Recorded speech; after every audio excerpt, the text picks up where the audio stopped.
What moment in your life made you go, wow, is this what happiness feels like? Story 1. When my partner, then, him 28, me 28, and I had been together for several months, waking up next to him and watching him peacefully sleep for a minute or two, realizing I was completely in love with him, wondering why my face was sore. I had been smiling the whole time. Edit, wow, my first gold. Thank you, kind stranger. Story 2. First day after buying my first house, sitting on the living room floor eating a Domino's with no furniture and knowing I don't have to deal with my parents bothering me about why I came home so late or to fix their laptops. Story 3. My first time trying MDMA, honest to God, snapped me out of a brutal depression. The morning after, I thought I haven't felt happy in so long, I'd forgotten it was possible to be happy like that. I had afterglow for weeks.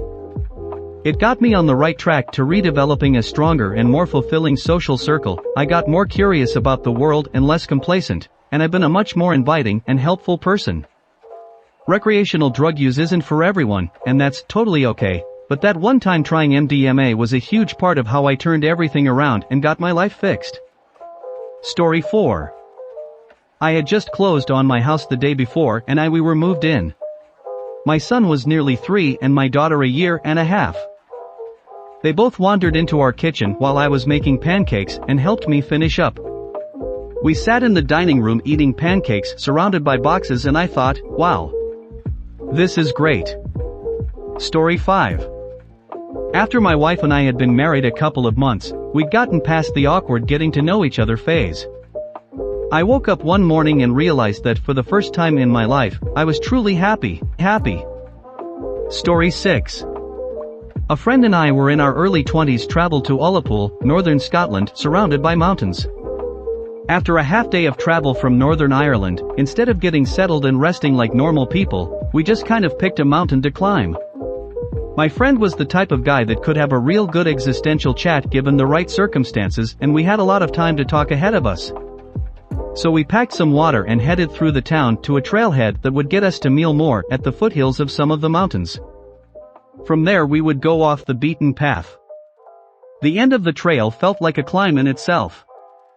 The closer we got to the mountain we had picked, the more we realized that this thing was larger and further away than it originally seemed, but still we pressed on. In that uncertain age, this trip really felt like it meant something. I kind of knew we were growing up and that this would likely be the last time we would ever come close to an experience where we were so young and free of responsibility. We talked about everything that we wanted and things that might be holding us back, and I just had this certainty in the uncertainty that everything was going to be alright. I looked at my buddy at one point and said, when we get to the top, we're going to scream at the top of our lungs, and he agreed. And so finally, we made it. There we were facing northwest and could see the tiny town below us, the mountains that surrounded the bay below us, and most notably a mountain we affectionately called Baby Kilimanjaro. You could probably find it if you Googled the town. We just kind of looked at each other speechless. It wasn't some crazy physical feat, but it felt like a pilgrimage, or at least had that profound effect for us regardless. After taking it in for a moment, we put our arms over each other and just screamed at the top of our lungs. It felt incredible, primordial, and alien up there. Their air was different. There was a herd of 20+ deer that all moved in sync, which was quite creepy, and we watched the sun all but set before we decided to head back. That was a rare moment that I'll always take with me. Story 7. Sometimes I'll come downstairs and walk into the living room, lounge, sitting room, whatever, and see my parents just sitting together laughing, chatting, or cuddling. I move pretty quietly so they don't often hear me. I'll just smile at the moment and leave them to it. That always makes me happy and makes me want a future like that too. Story 8. When a girl approached me for the first time, which led to my first kiss. I never thought anyone could like me that way. Though to be fair, I'm too bucking shy to risk rejection most of the time, so that's on me. Story 9. When I was diagnosed with an anxiety disorder. I've probably had it my whole life, and I always felt like there was something wrong with me, like I was missing something. I went in to be tested for ADHD originally, and that came back negative, but my psychiatrist figured out what the real issue was. I think I freaked the doctor out because he told me I had an anxiety disorder and I was almost immediately smiling like an idiot. Everything fit into place, and I knew it could be treated. Even better when I left that day with a prescription that I still use. Story 10. The day after and night of my first date night on MDMA with my current partner who I was already greatly in love with. Still riding that feeling to this day. We were friends for years while I was stuck in a crappy relationship, was a moment of this is finally happening, and it was sweet. If you made it this far, please consider pressing the subscribe and like button. Now continue to the video. Story 11. Just after boyfriend proposed, we spent a few minutes sitting on a bench, my head over his shoulder. I didn't say a word, I was afraid of spoiling our memory of it. Yeah, that was definitely the moment of my life. Story 12. Okaying at my 2-year-old nephew losing his mind from happiness looking at a Christmas tree. All of us adults there were so moved, heck, I shed a tear. Story 13. When I met the young pretty daughter of a guy I had volunteered to do a show with and she acted with me on stage. Afterwards we sat on the step outside and she said, "So, are you gonna kiss me, or what?" Story 14. When I left my psycho mom's house and entered foster care and got placed in a home. I remember being shown to my room and told that if I need anything I can just ask and that dinner would be at 8. Literally the second the door shut I collapsed into a chair and felt the weight of the bullshit lift off me and I realized I could be like one of those normal kids from TV. Story 15. When my stepdaughter called me dad, and meant it. Love that kiddo. I never introduce her as anything other than my daughter now, only here for context. I don't know how to be a real dad as mine was shit and I only came around when she was 13, but I'm trying. Story 16. After a few months talking to a girl who was from a neighboring high school of mine, her close friends texted me telling me that she liked me. And to be honest, I'm not a good-looking person. When I realized I had a chance to actually get a girlfriend, I was pretty darn happy. Since I thought she was really special and really unique. And at the time, even though I was super happy, I was incredibly inexperienced in asking girls out. Thus I never acted on it due to many factors, mainly because I knew after high school I would move away and she's so special to me I didn't want to lose her at all. Flash forward a few months later, she friend-zoned me. She likes some other guy, tells me about it since I'm her most trusted friend. And I become pretty sad that I can't take things to the next level ever. R.I.P. to the highest of highs to the lowest of lows. Story 17. 1-year-old daughter kissed me for the first time. I was half asleep in bed with my wife and daughter lying in the middle. Then I see her crawling towards me with a big smile. I'm a little confused as to why she is crawling so close to me. Then she grabs me by the ears and pulls her head towards me and kisses me on my nose. That woke me up right away. I was so excited that I woke my wife up also. Story 18. I abstained from relationships in high school for the most part. I did have one girlfriend, but it didn't last very long and we never kissed.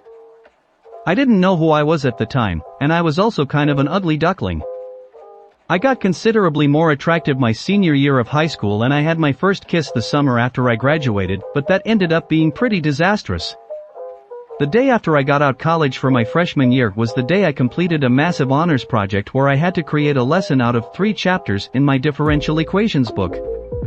This girl who I had strong feelings for wanted to go for a walk, and so we went to a park in my town, and we laid in the grass to look at the stars. We continued laying in the grass and a police officer came up to us and said it's past the time the park was closed, but he was a super cool guy and he let us stay as long as we didn't vandalize the park or litter. He left, and the girl and I continued out walk deeper into the forest. I showed her some sights around the trail and she grabbed my hand and held it as we walked. Not even a minute later we were making out. The amount of endorphins I felt rush through my body as we kissed was unlike anything I had ever felt before. Without a doubt, this was the best night of my life. It was the moment when I realized that I really deserved to be happy. Story 19.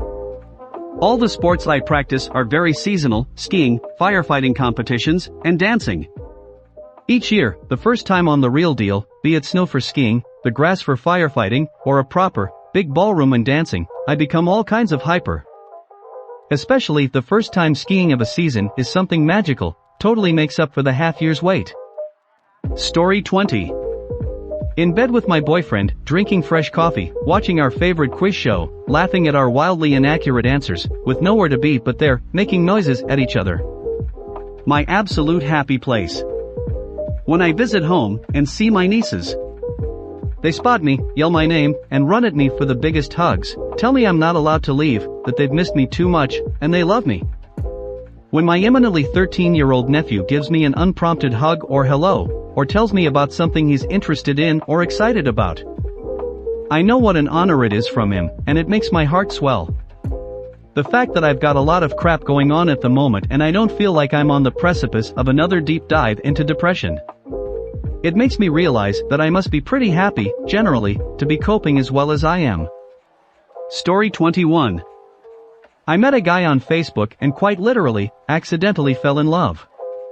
He lived 1,700 miles away though, so after meeting in person one time, he moved in with me.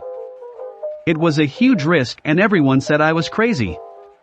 I honestly thought the honeymoon phase would fizzle out quickly or I'd get sick of him, but it's been almost a year and I still get butterflies. That's how I knew he was the one. I realized that I never want to be away from him, literally ever. I never need some space. He's my best friend. When we had been living together for 8 months and were still calling each other on every break at work saying, I miss you so much, that's what happiness is. Story 22. Actually just happened this weekend. Was in the studio with my band recording an EP. I've been in bands for years now and recorded a handful of albums, mostly DIY style. This was different. The studio was super cool, the engineer was perfect for us, and the first listen through the tracks we laid down made me smile ear to ear. I was really happy. Story 23. Good friend of mine said love you to me last night when I had suicidal thoughts and a mental breakdown, made me realize, people are just stupidly stubborn to be a bro in my area, or too shy to do anything like that, or they don't like me at all. Story 24. Happiness and relaxing bliss. Whenever my BF and I were cuddling once, after being dumb and playful. For the first time in forever, nothing else was on my mind but how much I enjoyed the present. There were no worries, no anxiety, no depressive thoughts, just nothing negative at all. It was like my mind was floating, and everything was soft and warm, and I was safe. It's the best feeling in the world.